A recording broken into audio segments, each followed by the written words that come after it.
Assalomu alaykum va rahmatullohi va barakatuh. Birodarlar, yaxshimisizlar, salomatmisizlar? Xo'p,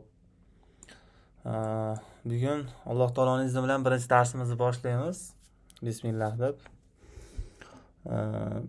Qisqacha o'sha hadisda aytilganidek, qaysiki ishni oldida bismillah boshlanmas ekan, oxiri kesikdir degan hadis bor. Ya'ni oxiriga bormaydi.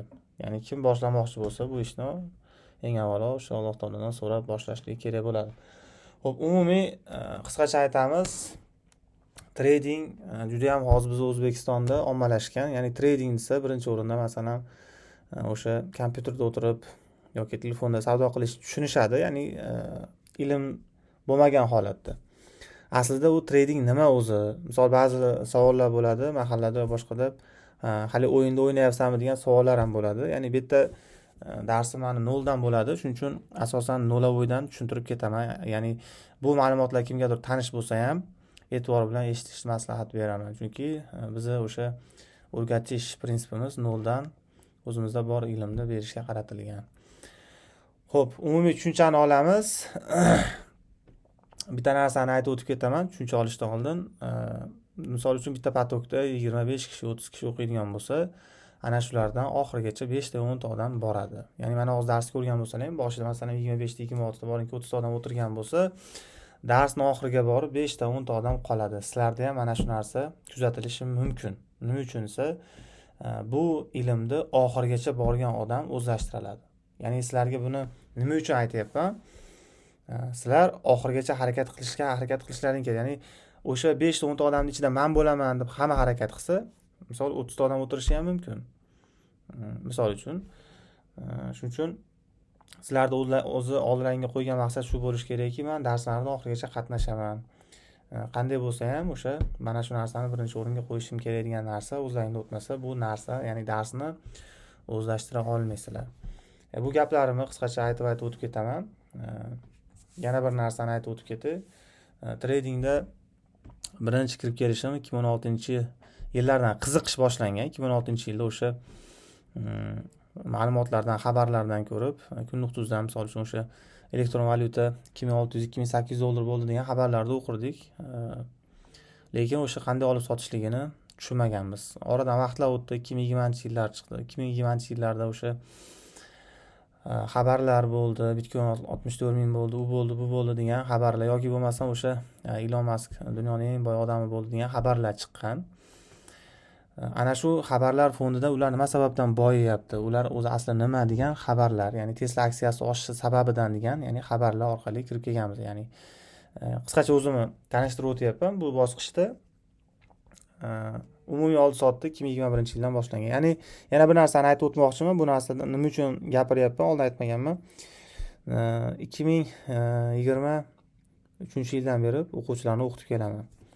Kimga qanaqa narsani bersam oson o'zlashtiradi va qaysini qanaqa o'rgatish kerak, Alloh izni bilan yaxshi bilaman. Masalan, ichlaringda kurs ko'rgan odamlar bor yoki noldan mana bu darslarni ko'rayotgan odamlar bor. Men bitta narsani aytmoqchimanki, sizlardan ko'ra mana shu sohada tajribam ko'proq. Va o'sha narsani qaysi birini qanaqa tushuntirishni iloji boricha maksimal harakat qilaman. Qayerdadir kurs ko'rgan bo'lsangiz ham iloji boricha miyadagi ma'lumotlarni xoli qilib turishni maslahat beraman. Har bir dars o'zini etapida o'rgatilinadi. Masalan, kirishdan boshlab har bir dars o'zini etapida tushuntirib boriladi. Qo'ldan kelgancha sabr qilib turasizlar. Misol, mana bu dars qachon bo'ladi degan odamlar bo'lishligi ham mumkin. O'zini aytganimdek, o'zini etapida birma-bir tushuntirib beraman. Qo'limdan kelgancha faqat bunga sabr qilib turishlaring kerak bo'ladi. Inshaalloh har bir narsani qo'limizdan kelgancha o'rgatishga harakat qilamiz va bu narsada ya'ni tajribamiz bor. Sizlargacha 200 dan oshiq o'quvchilarni o'qitganmiz. Misol 200 ta odamdan 200 xil fikr chiqadi. Ularga qo'ldan kelgancha, demak, savollariga javob berib, shu kungacha mana qo'limizdan kelgancha o'rgatib kelyapmiz. Endi mana bu narsani aytishimiz sababi o'sha ba'zi holatlarda, misol uchun tushunish qiyin bo'lgan holatlar bo'lsa, masalan, yana bir darsni takroriy ravishda ko'rishni maslahat beraman. Qanaqa savollar bo'lsa, qo'ldan kelgancha javob beraman. O'sha ya'ni bu kitlar 6 jamoasida bo'limlar bor. Generalga men asosan o'zim yozaman. Darsni qachon bo'lishligi, nechida o'tishligimiz, ya'ni uyga vazifa so'rashim, muhokamalarda bo'lsa umumiy muhokama qilinadi. Signal bo'limida bo'lsa, qachonki o'sha analizlarimiz, o'rgangan narsalarimiz jamlangan holatda ana shu joyga, demak, o'z signallarimizni tahlil qilamiz. Va darslar bo'limi bor, darslar bo'limiga darslarni tashlab boraman. Xo'p, endi umumiy kirish qismida demak qisqacha tanishib oldik. Mana bu narsa bo'yicha, ya'ni tradingda nima qilish kerak? Tradingda o'sha ilm olish birinchi o'rinda turadi. Va bu o'rgatish bosqichini birdan boshlab o'sha 20 tadan oshiq darsimiz bo'ladi. Mana shularni etap o'rgatib boraman. Yana bu narsani takror aytaman, darslarni oxirigacha o'zlashtiringlar. Agar darslarni orada qaysidir dars qolib ketib, keyin yetib olaman degan narsa bilan hozir kiradigan bo'lsalaring, oldindan aytaman, sizlar oxirigacha bora olmaysizlar. Maksimalniy harakat qilinglar, inshaalloh darsni qoldirmaslikka va o'sha o'tib ketgan, mabodo qanaqadir sabab bilan o'tib ketgan bo'lsa ham yetib olishga harakat qilinglar. Endi kirish bosqichida o'sha ozgina tushuntirish beriladi har doim. Yana bir narsani aytaman.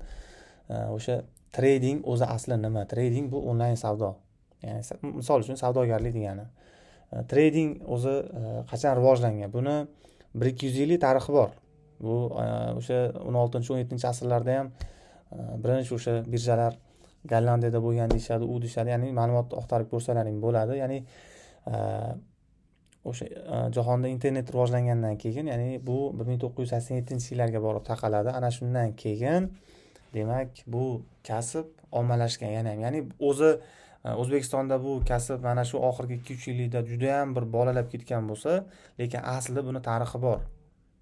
Bu o'zi trading o'zi nima, uni faoliyatlari haqida qisqacha tushuntirishga harakat qilaman. Xo'p, yana bir narsaki, o'sha aytganim boshida gapim chala qoldi. Trading bu o'yin emas. Ba'zi odamlar bo'ladiki, o'yningiz o'ynayapsizmi deydi. Bu o'yin deydigan narsa emas bu. Trading bu savdogarlik degani, onlayn savdo qilish. Xo'p, oldinlari o'sha internet rivojlanmagan paytlarda bu qanday ko'rinishlarda bo'lardi? O'sha Angliya kinolarini ko'rgan bo'lsalaring, doskaga chiqardi. Doskaga chiqib, misol uchun stolda odamlar o'tiradi, aksiyalar bo'lsa, misol qisqacha, mana bu kompaniyaning aksiyasi kim oladi desa, men desa, yumaloq bo'lsa, kim sotdi desa, sotuvchiniki qizil, mana shunaqa mellarda, doskada, demak, shu ko'rinishda, ya'ni offlayn shaklda olib borishgan. O'sha undan keyin radio eshitish orqali, ya'ni buni tarixi uzun. Buni ma'lumot gapiraman desak, juda ham demak cho'zilib ketadi. Umumiy, ya'ni yangi paydo bo'lib qolgan soha emas. Qanaqadir yoki yangi o'yin degan narsa emas bu. Misol uchun, agar kimdir bu ishga endi kirib kelayotgan bo'lsa, u odam uchun bu yangi soha. Lekin asli bu soha juda ham eski tarixga ega. Ya'ni bu qachondir, masalan, oradan 3-4 yil o'tib turib yo'q bo'lib qoladigan narsa emas. Ya'ni o'sha qanaqadir o'yinga o'xshatib turib qaraladigan kasb emas. Bu o'sha hozirgi zamonamizda dunyo moliyat tizimini asosi hisoblanadi. Bu ishga kirganimizdan keyin biz o'sha birinchi navbatda to'g'ri hamma daromadni ko'zlaydi. Ana shu daromad qachon maqsadga muvofiq bo'ladi? Qachonki bu kasbni o'zlashtirib bo'lsak. Ya'ni birinchi fokuslaring mana shu kasbni o'zlashtirib olishga qaratilish kerak. Qachon bu kasbni o'zlashtirib olasizlar, keyin daromad keyingi bosqichga o'tadi. Ya'ni bu juda ham keng soha. Hozir o'sha qo'shtirnoq ichidagi blogerlar reklama qilayotgan yoki qo'shtirnoq ichidagi treyderlar osongina boyib ketasiz deydigan narsa emas. Ya'ni bu juda ham jiddiy soha. To'g'ri, buni imkoniyatlari juda ham katta va shunga yarasha juda ham nima deydi? Murakkab sohalardan biri hisoblanadi. Xo'p, endi tradingda o'sha biz tushunib oldikki, trading o'zi asli onlayn savdo degani, misol umumiy hozirda savdogarlik, masalan, buni turlari bor. Misol uchun tradingda turlar 4 xil. Birinchi xil, ikkinchi xil, uchinchi xil va 4 xil. Xo'p, tradingda 4 xil yo'nalish bor. Misol uchun birinchisi aksiyalar, bu stock market bor. ikkinchisi forex bozori bor, uchinchisi kripto bozori bor va to'rtinchisi bu xom ashyo savdosi, ya'ni 4 xil yo'nalishi bor. Yana bir narsani aytib o'tib ketaman. Bu narsani o'rinli deb bilaman.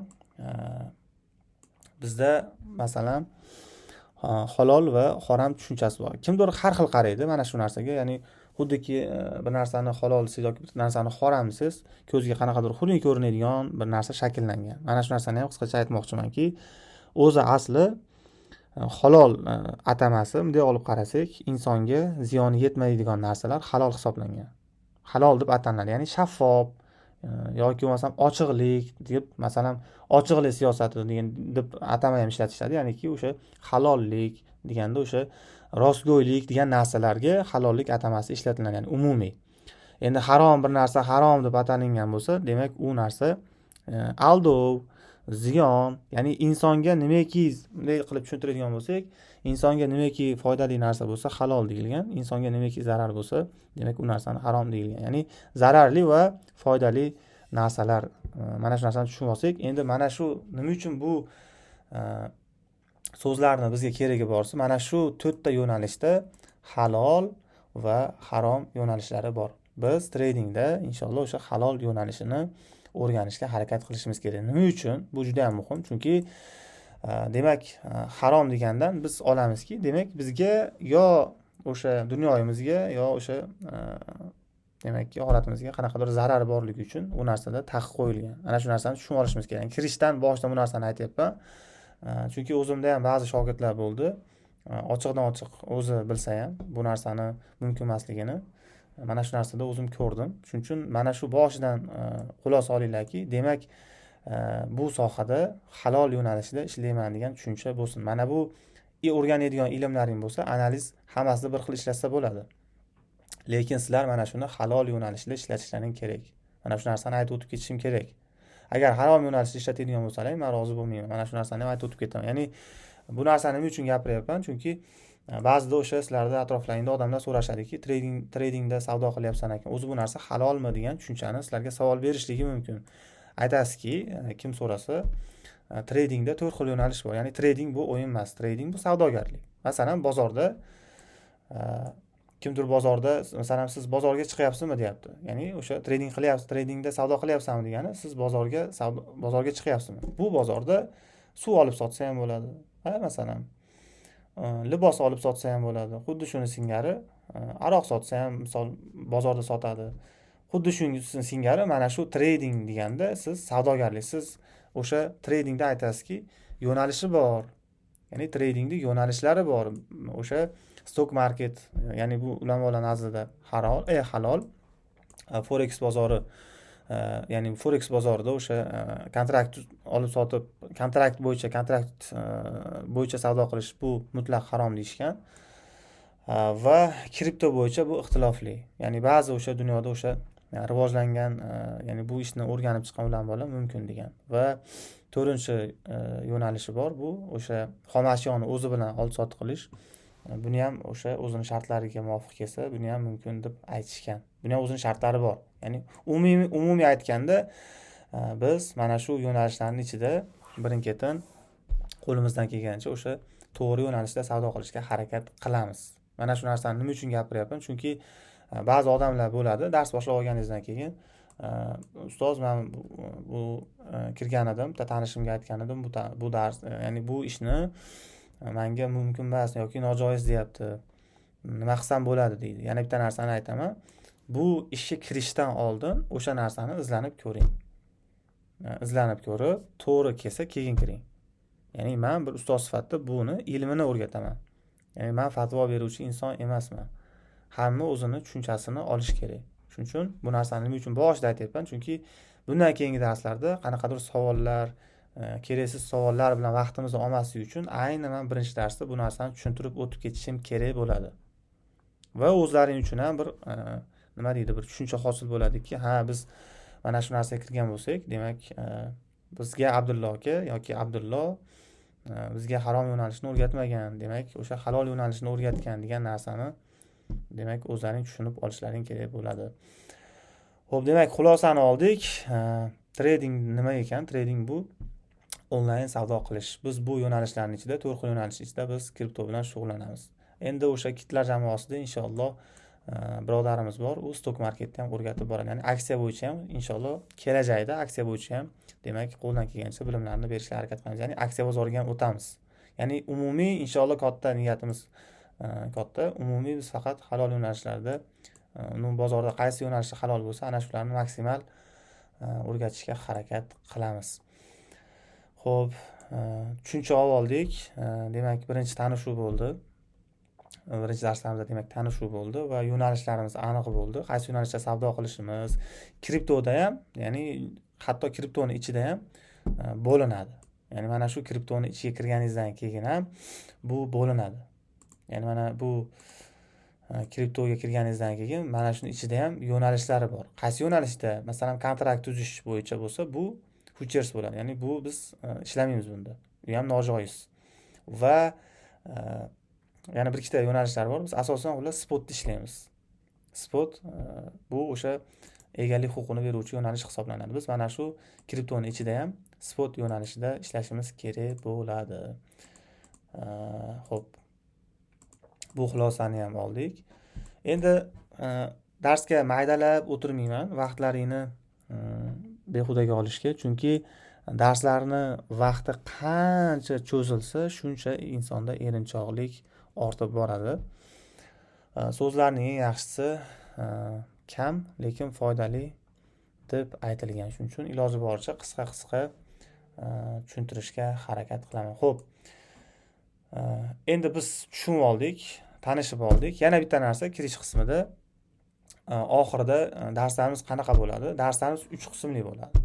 Misol uchun hozir dars bo'layotgan bo'lsa, hali uyga vazifali darslarimiz kelgani yo'q. Uyga vazifali darslarimiz kelganda, misol uchun mana haftada 2 marta bo'lsa, bu chorshanba bo'lsa, keyingi misol uchun shanba bo'ladigan bo'lsa, shanba darsda chorshanbaning uyga vazifasi tekshiriladi birinchi. Uyga vazifasini birma-bir tekshirgandan keyin o'sha vaqtning o'zida yangi dars o'tiladi va yangi darsdan keyin demak savol-javob bo'ladi.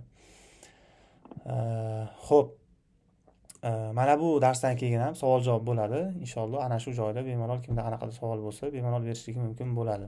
Bu darsdan keyin bo'ladi. Ya'ni darsdan keyingi savol-javobda bo'ladi. Xo'p, darslarni vaqtini ham inshaalloh o'sha oxiriga borganda bitta muhokama qilib, tushuntirib kelishib olamiz inshaalloh. Lekin vaqtiga kuniga keladigan bo'lsak, haftada 2 marta qilamiz, chorshanba, shanba inshaalloh. Xo'p. Demak, hammada iloji boricha kompyuter ochdlaring deb o'ylayman. Farqi yo'q, notebookmi misol uchun yoki kompyuter, umumiy kompyuter. Kompyuter deb oladigan bo'lsak, xo'p, birinchi ishimiz nima bo'ladi? Kamron? Tushunmadim.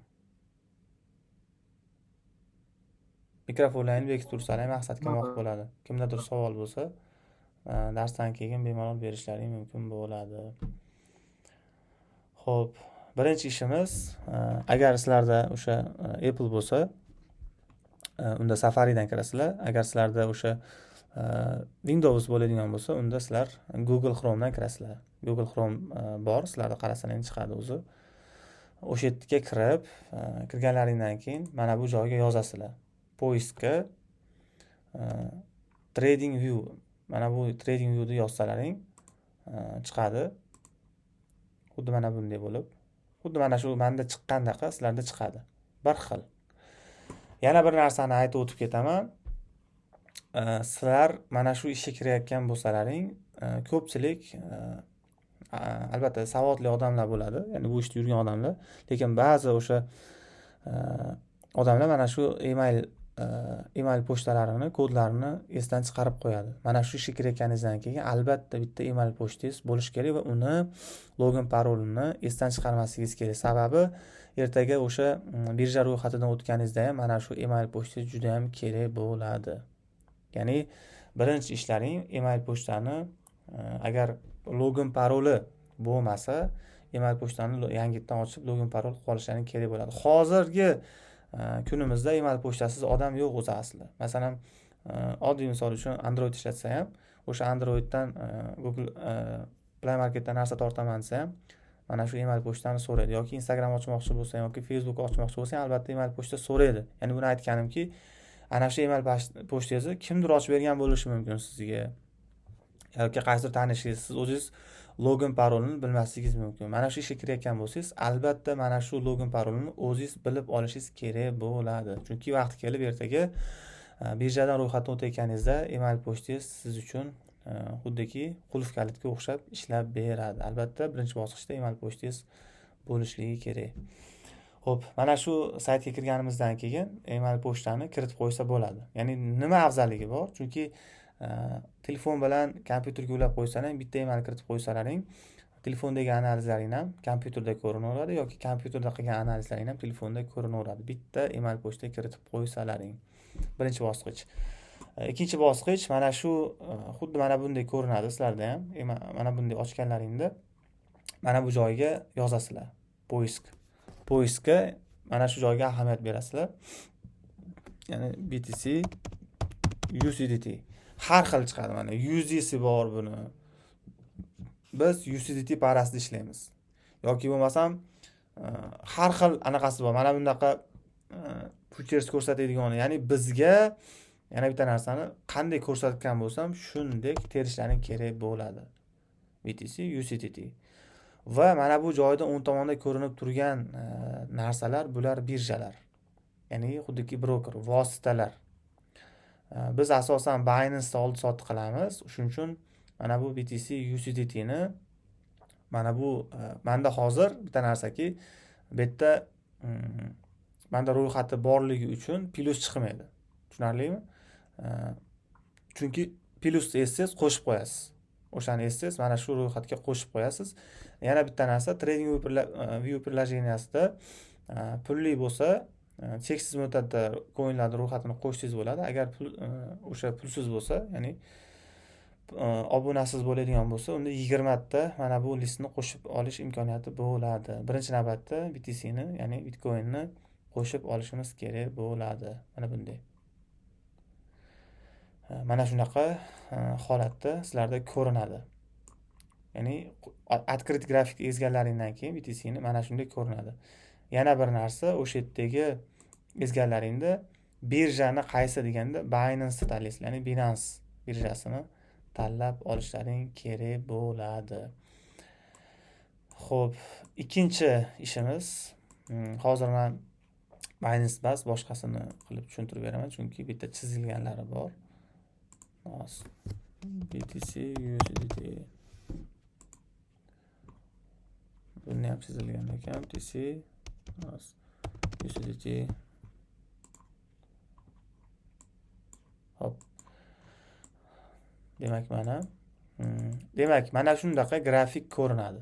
Xuddi shunaqa sizlarda ham grafik ko'rinadi, faqat rangida farq qilishligi mumkin. Buni ham hozir birin-ketin hammasini qisqacha tushuntirishga harakat qilaman. Mana shuni trading view приложениесini noldan sozlashni o'rgataman. Birinchi ishlaring o'sha oqtarib kirganlaringdan keyin mana shu joyga email pochta kiritib qo'yasizlar. Yana bitta narsani esdan chiqaribman hozir.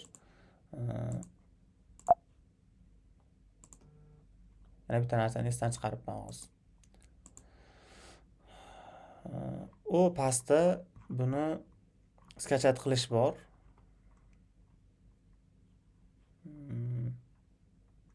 Pastga tushgan buni skachat qilish bor. Qaysidan qanaqa qilib приложениeni skachat qilib olish bor, lekin men o'zimda tajribadan o'tgan narsa shu bo'ldi. Agar skachat qilib olsam, ko'pincha bu qatiyapti. Shuning uchun Safari'dan kiryapman.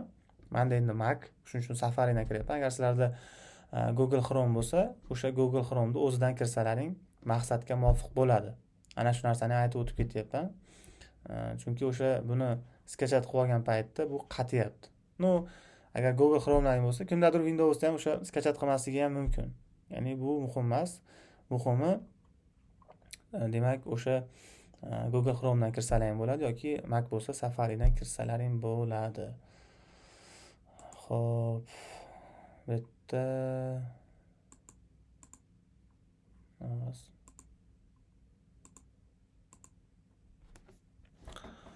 BTC USDT OKX.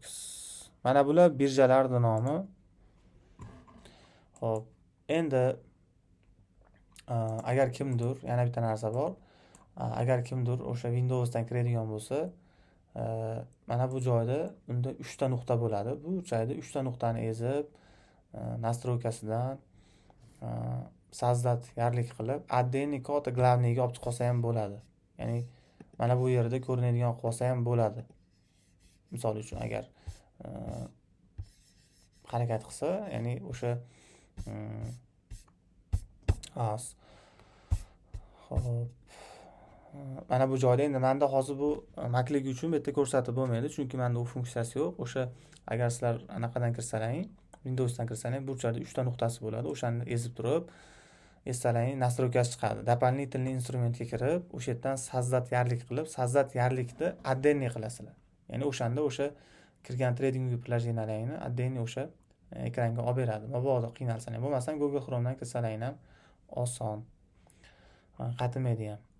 Xo'p, demak, kirganimizdan keyin ikkinchi ishimiz nima bo'ladi? Ikkinchi ishimiz akkauntimizni kiritib qo'yamiz. Email pochtamizni kiritib qo'yamiz. Undan keyin bir boshdan tartibli boshlaymiz. Birinchi ishimiz e'tibor beramiz. Mana bu joyda turgani sizlarda misol uchun D va mana bu turishi mumkin, misol uchun. Bular nima? Bizda bu vaqt oralig'i. Mana bu strelkani ezib turib belgilab olasizlar. Menda pulligi bu sizlarda 5 minut, 15 minut va yarim soat, 1 soatlikni ko'rsatadi. Sizlar mana shu joyda ruxsat berganini izbirinniga olib qo'yasizlar. Izbirinniga olib qo'ysalaring, keyinchalik ham buni time frame'larni, ya'ni vaqt oralig'ini solishtirayotganimizda birma-bir mana bu yerga o'tib ko'rish emas, balki mana bu joyda ezishimiz o'zi kifoya qiladi. Shuning uchun mana shu joydan 1 minutlik, 3 minutlik, 5 minut, 15, 10 minutlik qilib ruxsat berganini 1 soat, 2 soat, 3 soat, 4 soat qilib belgilab chiqasizlar, ya'ni izbirinniga olib. Asosan o'sha 1 oylik va 1 haftalik va 1 kunlik, undan keyin 4 soat, 8 soat, 12 soat qilib qolgan pastligini birma-bir izbirinniga olib qo'yasizlar va shunda tepada mana bu joyda sizlarda ham ko'rinib qoladi. Masalan, hozir agar minutlarni o'chirsam, mana bu joyda minut yo'qolib qoladi mana. Qaranglar mana. 1 minut yo'qoldi, 2 minut yo'qoldi, 3 minut, 5 minut yo'qoldi mana. Ko'rdinglarmi? Buni essam bu menda ko'rinib turadi. Ya'ni mana bu joydan kirmayman-da, mana shu yerni o'ziga essam bu menga qulaylik yaratadi. Yana bir narsa, mana buni ezib olamiz. Mana bu pastda yulduzcha turadi. Buni ezib olsak, mana bu настройкаларni terayotgan paytimizda bizga kerak bo'ladi. Birinchi o'chirit bilan qiladigan bo'lsak, buni vaqt oralig'ini belgilab oldik. Endi ishimiz mana shuni ezib olamiz. Chap tomondan mana buni pastdan yulduzchani ezib olganimizdan keyin har xil chiqadi. Masalan, sizlarda meta chiqishi mumkin, boshqa chiqishi mumkin. Xohlagan joylaringga, sizlarga qulay joyga buni qo'yib olsalaring bo'ladi. Men asosan mana bu yerga qo'yib olgan kimdir, mana bu joyga qo'yib oladi, misol uchun. O'ziga qulay joyga qo'yib oladi. Xo'p, birinchi ishimiz bunda ham belgilab chiqamiz. Nimani desa, elastik mana buni tepadan sanaganda 1, 2, 3, 4, 5-sini izbirinniga olib qo'yamiz. Xo'p, endi ikkinchisiga kirganimizda liniya renta turadi. Bu birinchisida turadi. Buni ham izbirinniga olib qo'yamiz va mana bu to'rtinchisini ham izbirinniga olib qo'yamiz.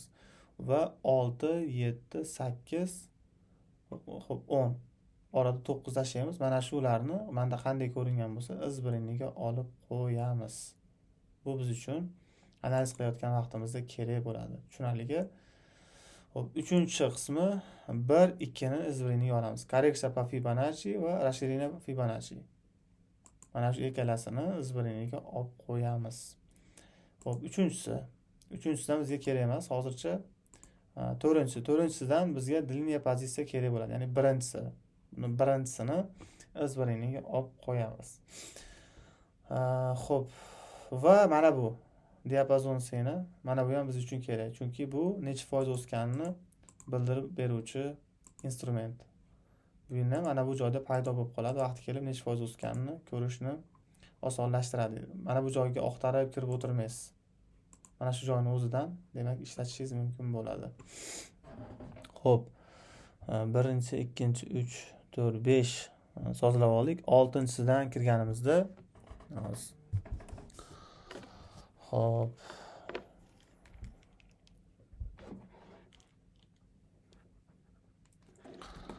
Xo'p, 6-sidan kirganimizda birinchisini izbirinniga olamiz, ikkinchisini 3 ni emas, 4, 5, 6, 7. Mana shularni izbirinligiga olamiz. Xo'p, mana bular kerak emas. Lamanniy liniya kerak va треугольник kerak va duga. Dugani ham kerak emas. Dugani ham izbirinligiga olmay qo'yaveringlar. Треугольник, lamanniy liniya va mana bu прямоугольник kerak. Mana bular kerak. Mana shu joyda nechta ko'rinib turgan bo'lsa, har birini izbirinligiga olib qo'yinglar. Misol uchun menda trading приложениесі rus tilida настройка qilingan. Kimdadir inglizcha bo'lishi ham mumkin. Agar inglizcha bo'lsa yoki turkcha bo'lsa, sanab turib qo'ysalar ham bo'ladi. 1, 2, 3 ni emas, 4, 5, 6 qilib, mana bu rasmiga qarab turib ham izbirinligiga olib qo'ysalaring bo'ladi. Tilni o'zgartirish mana shu joyda essalaring ko'rsatilgan mana bu joyda. Xo'p, endi demak tekstdan bundan bizga birinchisi kerak bo'ladi. Mana bu birda izbirinligiga olib qo'yamiz. Buni ham qachon qayerda ishlatish har biri inshaalloh tushuntirib beraman. Biz uchun bu nimaga kerak? Tekst vaqt kelib uyga vazifa tashlanglar desam, mana bu joydan tekst yozib qayerga qo'ysalaring, masalan mana bu joyga qo'yib, misol uchun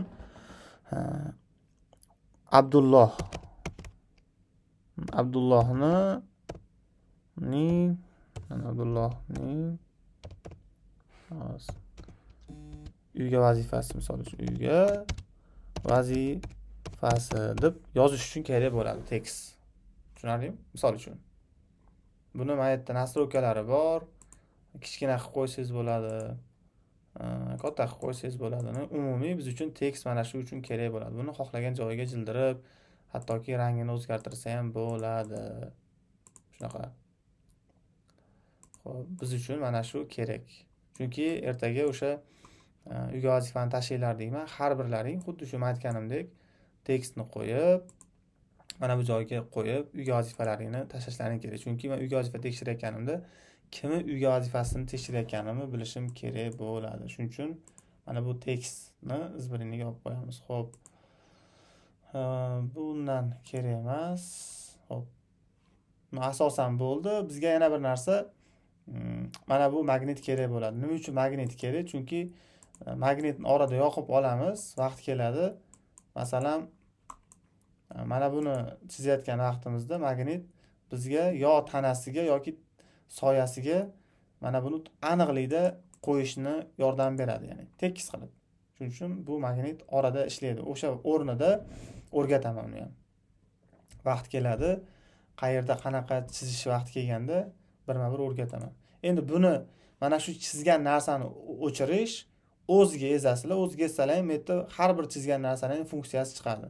Misol uchun mana bu tekstni ezib tekst yozsalaring, masalan mana bunday qilib tekst yozsalaring, masalan har xil qilib, masalan bunday qilib yozsalaring, mana bu joyda ko'rinyapti.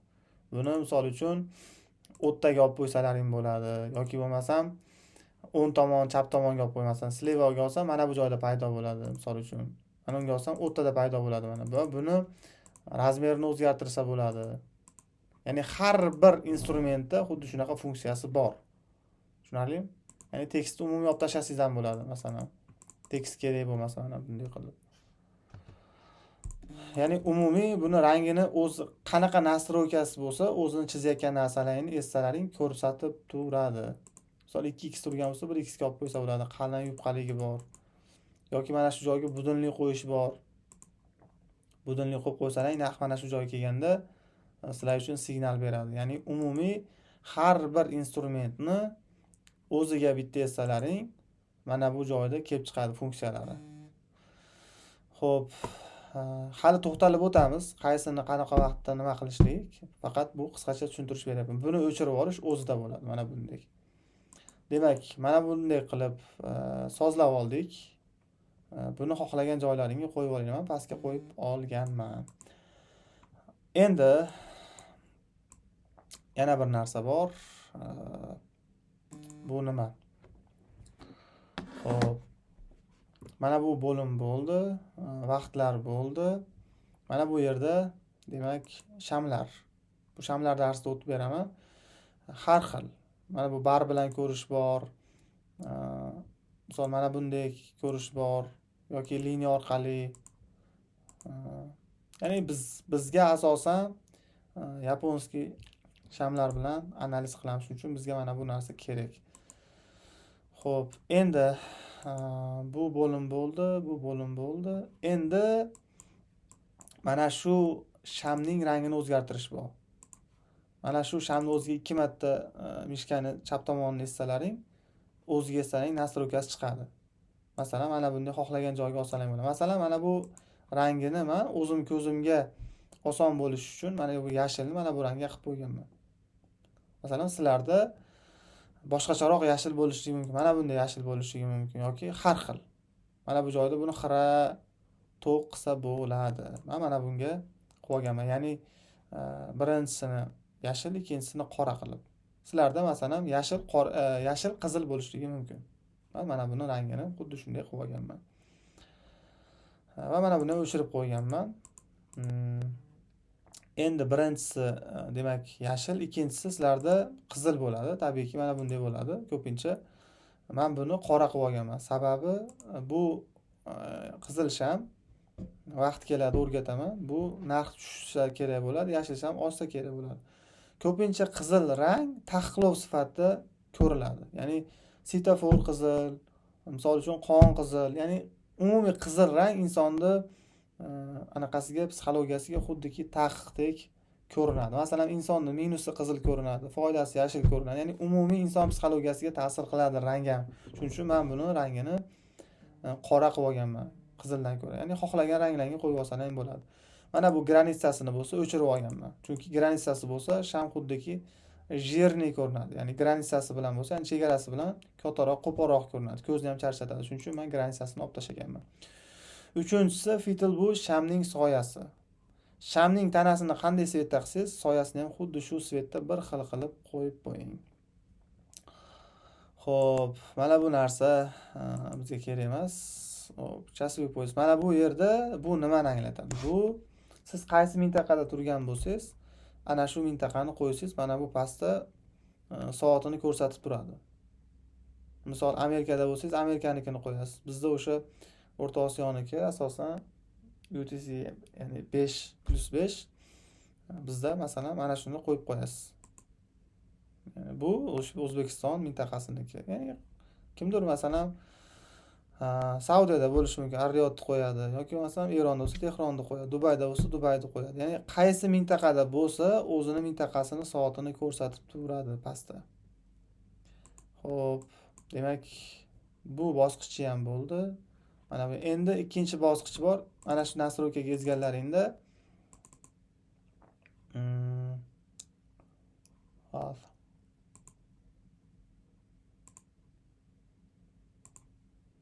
Mana bu nastroykaga yozganlaringda tepadan mana bu ekranniki bu. Misol uchun men mana bunday rangda qo'yib qo'ygan. Kimdir oq qilib olishi mumkin mana bunday. Bu charchatadi ko'zni. Men mana bu rangga qo'yib olganman. Yani orqasida kimdir masalan kechqurun ko'zim oladi desa, qora qilib oladi. Mana bunday qilib, mana buni ranglarini o'zgartirib oladi. Masalan, ba'zi odamlar orqasini fonini qora qilib turib, mana buni rangini, masalan, shamni rangini qizil qilib oladi. Har xil xullas. Buni o'zingizga yoqqan qilib to'g'irlab olishingiz mumkin bo'ladi. Qolganlari mana bunday nastroykalar. Yana bitta narsa, ko'lormelar. Buni bitta nastroyka qilib olganlaringdan keyin monisi nima ekan deb inson zoti qiziqadi. Keyin mana buni o'zgarib qoldi, ko'rib beringlar degan narsalar bo'lmaydi. Shuning uchun kerak narsani nastroyka qilib oling, boshida bo'ldi. Shu bilan bu narsa bilan ishingiz bo'lmaydi. Xuddi shunday mandek qilib bir xil qilib to'g'irlab olasizlar.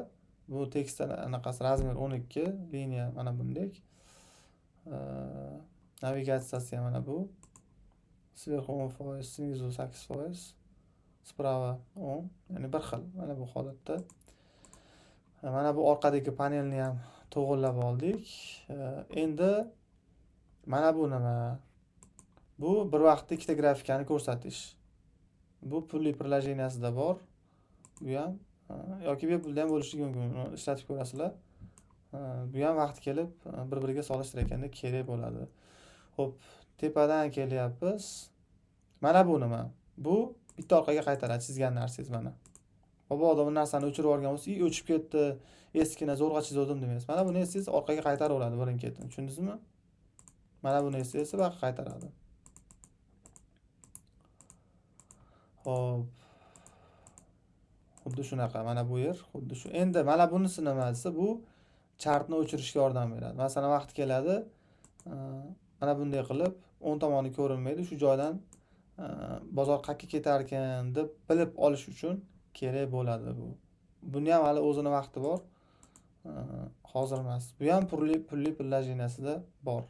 Bepulida menimcha bu funksiyasi yo'q. Endi yana bitta so'raydiki, biz bosh sohada ekanmiz, pulligini olganimiz yaxshimi, bepulnimi deb odamlar so'raydi. Sharoitingizga qarang. Pulligida tabiiyki funksiyalari bor, lekin har oy $14 pul yechadi bu. Masalan, siz hozir o'rganish jarayonida bo'lsangiz, haliki sharoitingiz unchalik zo'r bo'lmasa, buni olishni men tavsiya qilmayman. Bu sharoitingizdan kelib chiqib, o'zingizga komfortni xohlasangiz, har oy $15 demak sizni depozitingizdan pul yechadi. Bunda o'sha funksiyalari ko'pgina o'sha coin ro'yxatlarini qo'shib olsangiz bo'ladi. Pulligida bepulda 20 tagina qo'shsangiz bo'ladi xolos. Endi tepani tushunib oldik. Tepada yana bitta funksiyamiz qolib ketdi. Mana bu. Masalan, vaqt kelib uyga vazifani tashlamoqchi bo'lsalaring, nastroyka qilib oldim, mana buni ham ko'chirib oldim deb turib, uyga vazifani tashlashda mana bu kamerani ezib, skachat izobrazheniyani ezsalaring, sizlarda o'sha fayllaringga tushadi. Telegramga kirib, o'sha jo'natishda, nimani jo'natishni ezganlaringda fayl qilib tashlasalang bo'ladi. Bu ham bir imkoniyat. Ikkinchisi kopirovat izobrazheniya bor.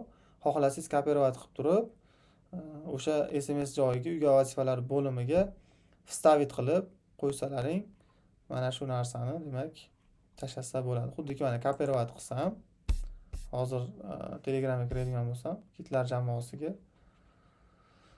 Xo'p, misol uchun mana bunday mana. Hozir vstavit qilmabdi hali. Hozir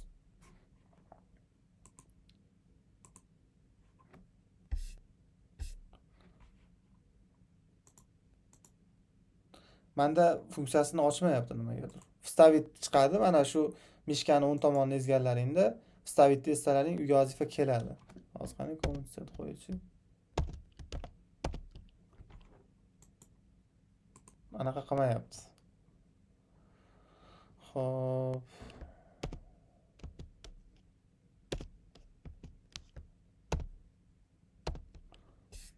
Buni anaqa qilmayapti menda nimagadir. Hozir bu funksiyasi o'chib qolibdi. Bu sizlarda bo'lishi kerak bu. Kopirovat silka ham bor. Kopirovat silkani qo'ysalaring ham bo'ladi. Mana shu joyga uyga vazifalar bo'limiga, mana uyga vazifalar bo'limiga masalan ezib, mana vstavit keldi.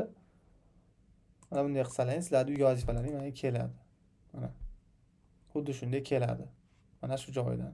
Agar kimdir o'sha uyga vazifani boshida skachat izobrazheniya bilan olgan bo'lsa, rasm shaklida tanlaydi buni mana bu joydan. Ya'ni har xil jo'natish uslubi bor. Bu kerak bo'ladi. Xo'p, endi bu tepadan chap tomon bo'ldi. Mana bu yer bo'ldi. Mana bu yerlar ham panel ham bo'ldi. Xo'p, bu ham bo'ldi. Endi nima qoldi? Mana bu joy qoldi. Birinchi bo'lim bu coin ro'yxati. Coinlarni mana shu joyda endi sizlar 20 tasini qo'shsa bo'ladi. Plus ezib, plus ezganlaringdan keyin, misol birinchi Bitcoin USDT plus ezasizlar. Binance birjasi. Va albatta mana buni spot kripto. Har xili turadi. Nomi ham bir xil bo'lishi kerak. Kimdir boshqacha nom bilan mana bularni ham qo'shib olganlar bo'ladi yangiligida. Yo'q, ayni mana bu BTC, USDT. Bitta harf o'zgarsa ham farq qiladi. Masalan, USD bo'lib qolsa ham farq qiladi bu. Tushunarlimi? Albatta USDT parasini qo'shib olasizlar. Plus tessalaring sizlarning ro'yxatlaringizga qo'shadi. Ikkinchisi Ethereumni qo'shasizlar. Ya'ni Ethereumniki USDT hozir.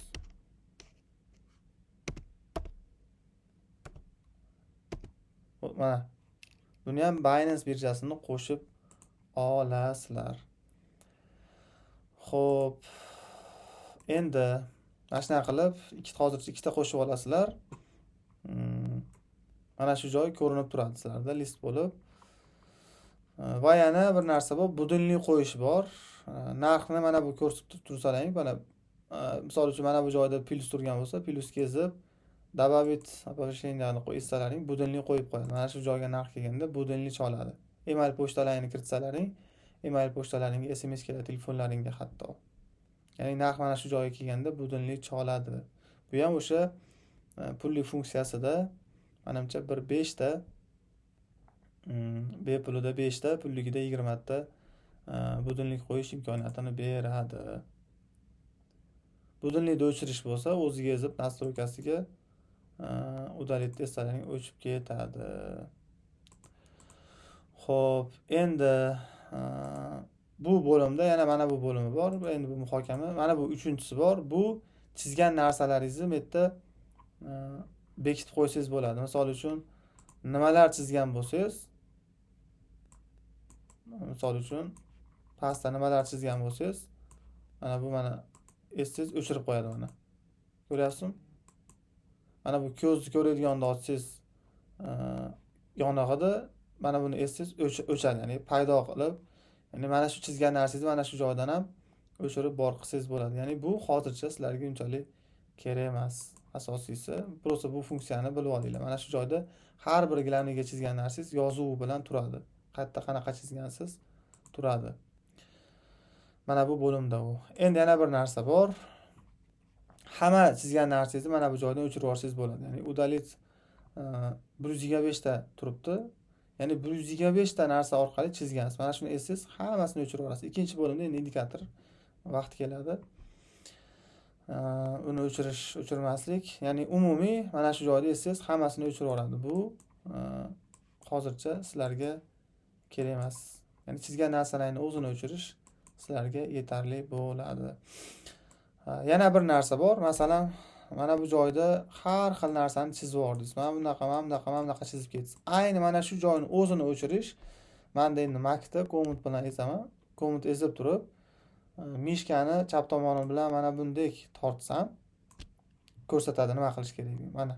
Mana shu joyda hamma chizgan narsani mana bunday desam o'chib ketadi. Menimcha u sizlarda shift bilan shiftni bosib turib, xuddi shunday mishkani chap tomonini bosib mana bunday qilsalaring, masalan mana bunday qilsalaring, o'sha holatda nima qiladi deydi, o'chirib olsalaring bo'ladi. Xo'p. Demak, bo'ldi. Hozircha Trading View приложениесini demak hamma funksiyasini qo'ldan kelgancha oldik. Hali buni ishlatish endi keladi yana bitta narsa. Buni qachon ishlatamiz? Har bir darsda o'zini ishlatish o'rni kelganda, xudo xolasa, birma-bir tushuntirishga harakat qilamiz. Tushunarligi? Xo'p. Endi kimda qanaqa savollar bo'lsa, bemalol savol berishlaring mumkin. Tushunarli bo'ldimi birinchi darsimiz?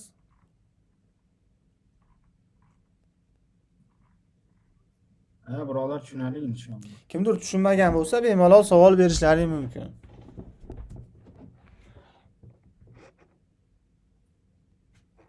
Hozircha hammasi tushunarli, rahmat. Xuddi Alhamdulillah, mashallah. Abdulloh aka savol bo'ldi. Yandex nima boshqa ilovada ham ishlasa bo'ladimi? Masalan, Yo faqat Google'da yo'q, Google Chrome'da ishlayapti. Yo'q, Google Chrome osonroqda. Yandexda ham ilovangiz bo'ladi. Yandexdan ham Trading View deb yozsangiz chiqarib beraveradi. Prosta Google Chrome osonroq. Keyin pochtani Gmail bo'lsa ham bo'laveradi. Mail bo'lish shartida. U pasti bir u. Anaqasi yo'q. Bo'laveradi. O'sha faqat login parol esdan chiqmasligi kerak va uni birov bilmasin. Ertaga masalan birjaga kirayotgan vaqtlaringda kodini kimdir bilib olgan bo'lsa yoki kimdir ochib bergan bo'lsa, sizlarda o'sha akkauntlaringga kirishi ham mumkin bo'ladi. Shuning uchun o'zlaring bilib olinglar bo'ldi. Va albatta u narsani qayergadir yozib qo'yinglar. Zametkagami, misol qayergadir saqlanib qilib qo'yinglar. Ertaga u narsa ham kerak bo'ladi. Esdan chiqarmaslik uchun shu. Rahmat. O'zi bitta narsa bor. O'zi bu men aytayotgan narsalar o'zi oddiy narsa. Misol boshqa joylarda aytib o'tirmaydi. Ya'ni nima deydi, primoy trading viewga bo'lsa o'tib ketadi yoki bo'lmasam boshqa. Ya'ni buni nima uchun aytyapman? Ichimizda o'shani ham bilmaydigan odamlar bo'lsa ham o'sha noldanligi uchun tushuntirish berib o'tib ketay deb aytib o'tib ketyapman. Mashalloh Abdulloh ukajon, ashi go'zal, Sog' bo'lsinlar ham akam. qiziq. Sog' Alloh bo'lsinlar. ajringizni bersin. Rahmat. Akam. Juda qiziqib qildim, xudo xolisa.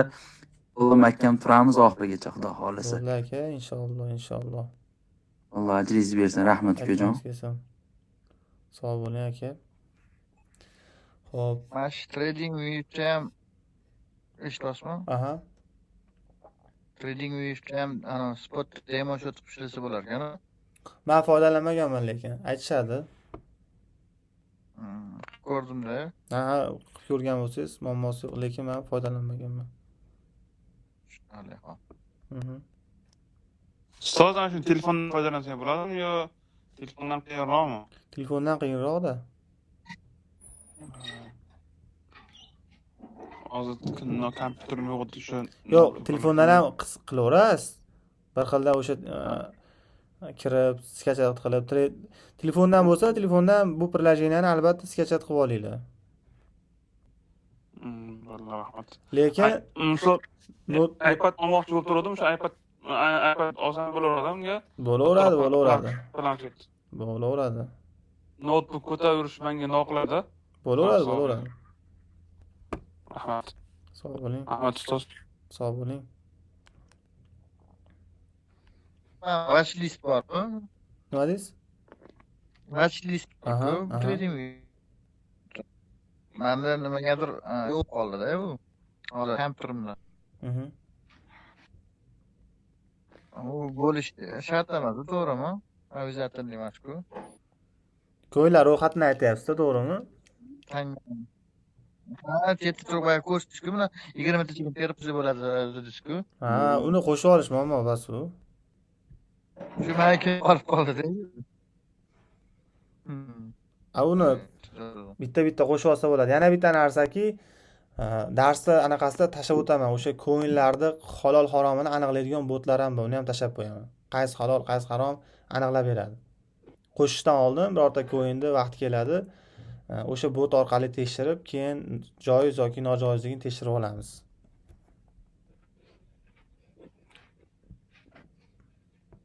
Alo, eshitilyaptimi? Aha. Abdulloh, men bitta savol bor edi. Mhm. Hozir mana bu Binance ishlash bemalol bo'lib qolganmi? Binance ishlash yo'qmi oldingidek? Xo'p, Binance ishlash bor, anaqasi bor. Taqiqi bor. Bormi yana? Bor. Uni endi hozir bu yerda zapis bo'lyapti. Lekin bor. Hozir ular misol uchun men kartamdan birjaga tashlab, birjam kartaga yechib olib shunaqalar bemalolmi? Yo'q.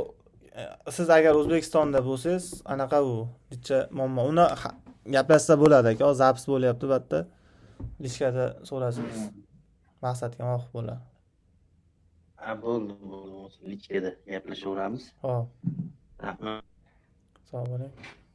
Qanaqa savol bor yana? U yana bitta narsaki, darsimizga taalluqli savollar bo'lsa, maqsadga muvofiq bo'ladi. Hali u etapga, misol uchun, no'lovoy odamlar hali shot yo'q, birjasi yo'q, boshqa. U savollar lichkada bemalol muhokama qilsa bo'ladi. Chunki hozir mana dars zapis bo'lyapti. Ertaga uyga vazifani tekshirayotgan yoki dars takror ko'rayotgan odamga ham bekor shu savol bo'pti demaslik kerak. Keyinchalik ham aytib o'tib ketay. Chunki darsdan tashqari savollar bo'lsa, lichkada yoki muhokamada qilsa ham bo'ladi. Chunki bu dars zapis bo'lgandan keyin yana takror ko'rganda har birida 2 minut vaqt olsa ham 6 minut vaqt ketadi. Tushunarli. Abdulloh aka, savolim bor edi. Qachon endi keyingi darsimiz? Yana aytib o'tib ketay, boshida aytdim. Haftada 2 marta chorshanba, shanba O'zbekiston vaqti bilan kechqurun soat 9:00 da edi. Endi agar rozilar bo'lsa, u qishda O'zbekistonda masalan o'sha 6 da shom bo'lyapti. Shuni 8 da qilsak, vaqti kelib ertaga darslarimiz 2 soat, 3 soat ham bo'lib ketadi. Uyga vazifa tekshirishi bilan u 12:01 bo'lib ketadi. Vaqt keladi. Agar rozilar bo'lsa 8 ga ko'chirsa ham bo'ladi yoki 8:30 mi Agar yo'q, hamma 9 gacha, menga farqi yo'q uni. Kimga ma'qul kelsa. Ya'ni hozirgi sharoitdan kelib chiqib, atak yozda doimiy ravishda 9 da bo'lgan. Assalomu alaykum rahmatulloh. Va alaykum Alloh assalom. yaxshisi. Rahmat, Xudoga shukr, charchamayapsan. Hozir yaxshi alhamdulillah. Bizda soatda 2 soat razniца borda, men ishdan kelib uspet qilmay qolamanda, shu 9 da qilsak yaxshi edi endi. Alloh qolganlar nima deydi bilmayman. Aha, bitta narsani qo'yamiz. Ko'pchilik manfaati oshchilikdan ko'ra yuqoriroq qo'yamiz. Ana shu narsani ham. Agar masalan o'sha 30 ta, 35 ta odamdan, misol uchun 20 ta, 25 ta odam, ya'ni foizida masalan 60% odam 8 da qilaylik, bizga shu qulay desa, unda 8 da olamiz. Yo'q, bizga farqi yo'q, o'sha 9 da bo'lsa ham bo'laveradi. Foizi ko'p chiqsa 9 ga olamiz. Lekin darslar zapis bo'ladi. Katta so'rovnoma o'tkazsangiz, Bo'lsa 9. Harakat qilamiz kirishlikka. Bo'ldi. Prosta ba'zi holatda bo'ladi, bunaqa narsa bo'ladi. Misol men bittaman, o'quvchilar 30 kishida, 30 kishi, 35 kishi. Ba'zi holatda men bir xilda mana jonli gapiryapman. Bundan keyin uy vazifa bo'ladi, hali vaqt keladi. Hali darsdan keyin savol javob. Uje mana hozir 1 soat tinmay gapirganim uchun uje miyamga ta'sir qiladi. Hali orada birma-bir uy vazifa tekshirishlarda masalan kechib ketishi mumkin. O'zi yozda bo'lsa bilinmaydi u narsa. Prosta ko'ringlar, sizlarning holatlaringga qaraymiz. Shuning uchun o'shani ham inobatga olgan holda dars soatini kelishib olamiz. Baribir menda o'quvchilar faqatgina O'zbekistondan emas, misol uchun o'sha xorijdan bor, har xil joydan o'qishadi. O'shuning uchun bitta narsa ko'pchilikka ma'qul kelgan narsani qilamiz. O'shanda maqsadga muvofiq bo'ladi. Shu. Kim qaysi anaqani qo'ysa, ko'proq o'shanga harakat qilishimiz kerak. Chunki qolgan odamlarni ham hisobini qilishimiz kerak bo'ladi. Shu. Endi qishda baribir o'sha ertaroq qilgan yaxshi O'zbekiston soatidan kelib chiqib. Xo'p. guruhda so'rovnoma o'tkazaylikmi, ustoz? Bo'ldi, o'tkazib yuboraman, uni o'tkazib yuboraman, muammosi yo'q. Qarang, qo'yganlar bilmadimu, o'sha vaqtliroq bo'lgani menga ma'qulda. Masalan, qo'yganlarni bilmadimu, hozir ishda ishlaymizda, obeddan keyin o'sha ketib turim bo'lsa, odam mana hozir uyqusirab o'tiribman, to'g'risi, ya'ni qabul qilsam qiyinroq bo'ladi. O'shanisi bor, to'g'ri. Masalan, O'zbekistondagi odamlarga agar 11-12 bo'lib ketib qolsa, qolib ketib qoladi. Ish ertalab ishga ham chiqolmay, boshqa har xil holatlar bo'ladi. O'shani inobatga olgan holda qishda bo'lsa, shu 8 da qilgan afzalroq o'zi asli. O'zbekistondan kelib chiqib. Shuni aytyapman, yana ertalab 8 ga ishga borish kerak bo'lsa, uyqusirab, rejim buzmoqchi. Tushunmadim. Boris aka, mikrofonni bekitib turing. Uyquga lekin qanday bo'lganini men qarab turarman-da. Bo'ldi, uni anaqa qilamiz. Muhokamada agar mana shu yerda hozir 33 kishi o'tirishibdi, 8 da desa, masalan 8 anaqa qilamiz. So'rovnoma o'tkazaylik. Yaxshisi necha foizi ko'p olsa, o'shani qilib yuboramiz, xudo xolasa, shu. Degan qarang, agar mabodo shu kechroq bo'lib qolsa-da, uyga vazifa tekshirish shu dars soatida bo'ladimi, darsi boshida bo'ladi. Darsi boshida uyga vazifa tekshirish.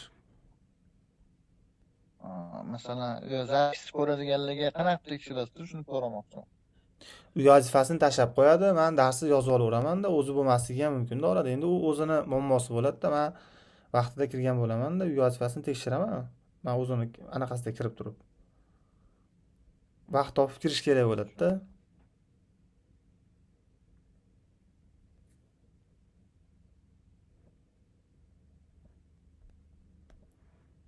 Birinchi uy vazifani tekshiramiz-da, o'shuning uchun uy vazifa tekshirishga sразу dars boshlandi, kirish kerak bo'ladi-da.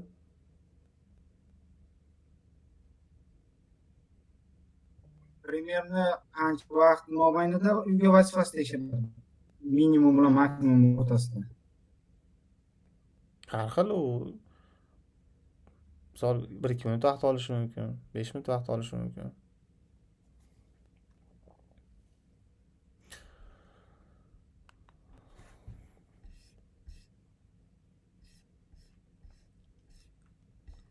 Umumiy lekin uyga vazifalar ba'zi holatlarda yarim soat 20 minut vaqt oladi, umumiy hammaniki ba'zi holatlarda 1 soat 1,5 soat ham vaqt oladi. Shu. Bu mavzuga bog'liq bo'lsa kerak. Ha, mavzuga bog'liq, tushunishga bog'liq. Bitta joyda ko'proq tushuntirishimiz mumkin. Ya'ni uni chegaralanmagan. Ayni bir vaqtda uyga vazifani tekshirib bo'lish. Bu yana bir narsaki, bizning darslarimiz ham, jarayonimiz ham jonli. Ya'ni o'sha aytdim-ku, oxirgi jonli darsimiz, chunki bundan keyingisida o'sha psixologiyani ko'tarmayapti. Ya'ni ham dars jonli, uyga vazifa jonli, darsdan keyin savol-javob jonli. Ya'ni bu o'ta qiyin narsa-da o'zi asli. Jarayon. Bir xilda jarayon bilan ketish o'ta qiyin narsa. Vaqt kelganda tushunib olasizlar. Chunki o'sha uyga vazifalarni tekshirishda ekranda ulab imtihon paytida bilib olasizlar qanaqa qiyinligini. Shu. Ya'ni bu chegaralanmagan. Misol uchun jonli jarayon bo'ladi. U holatga qarab turib uyga vazifa tekshirish boshqa o'zgarishi mumkin. Shu. Agar savollar bo'lmasa, Shunday degan bo'lar ekan, Allohim. nima deysiz? Kimga qanaqa chorshanba kuni soat 9 da qilib, shanba kuni soat 8 da qilgan bo'lsa kerak Allohim. Ya'ni ba'zi ishlaydiganlar korotkida bo'ladi-yu, endi qolganlarga nima bo'lmasa, Uni anaqaga qo'yamiz. Ha? Ichkarisi bo'lsa maqsadga muvofiq bo'lamiz deganda, chunki chorshanba kuni ertasi kuni payshanba ish kuni bo'ladi. Shanba kuni hamma karkutgan bo'lsa, kechqurun yakshanba kuni dam oladi. Masalan, 9 bo'lsa ham bo'laradi, shanba kuni demoqchiman-da. Chorshanba kuni 8 da bo'lsa, Uni bunday qilamiz. Qaranglar, bu yerda hozir bu yerda bitta narsani sizlar tushunishlarini xohlayman. Bu dars zaps bo'lyapti. Hozir ertaga kimdir yana takroriy ko'raman desa, faqat razgovorda o'zi 1 soat 10-15 minut vaqt olyapti. Ya'ni uni muhokamada qilsa ham bo'ladi. Mana u gaplashib o'tiraveraman, misol. Hozirgi narsani. Agar to'g'ri tushuntiradigan bo'lsam.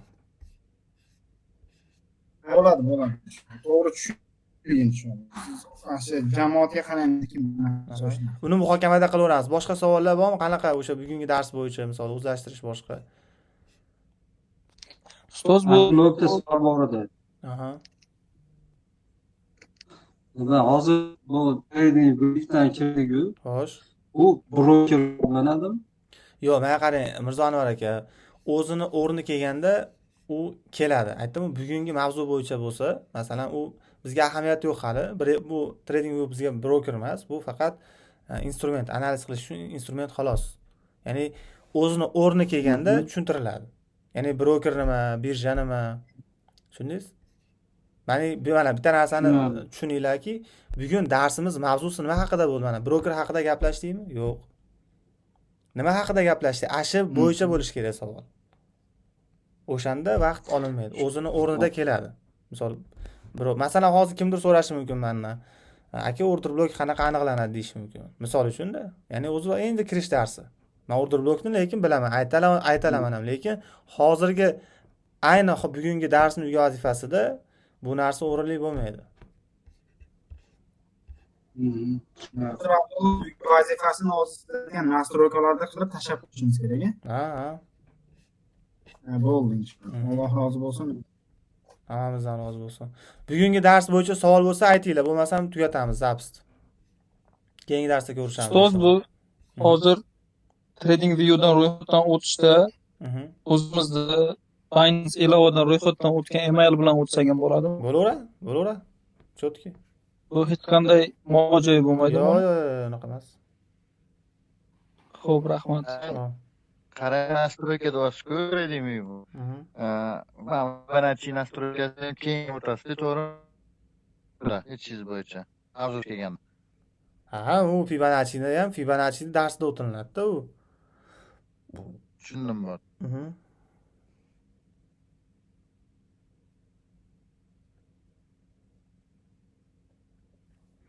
Boshqa savollar yo'qmi?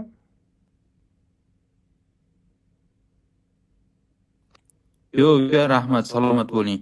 Yaxshidan. Xo'p. Yana bir narsani aytib o'tib ketay. Hammalang lavda o'tirib qatnashinglar. Agar aytganimdek darsda jonli o'tirib qatnashmasangiz sizlarga kirmaydi bu. Xo'p, mayli, yaxshi dam olinglar. Keyingi darslarda ko'rishguncha. Keyingi darsimiz shanba kuni soatini muhokamada qo'yib kelishib olamiz. Inshaalloh. Sog' bo'linglar, yaxshi dam olinglar. Savollar bo'lsa, muhokamada, sizlar ham muhokamada berishlaring mumkin. Rahmat. Sog' bo'linglar.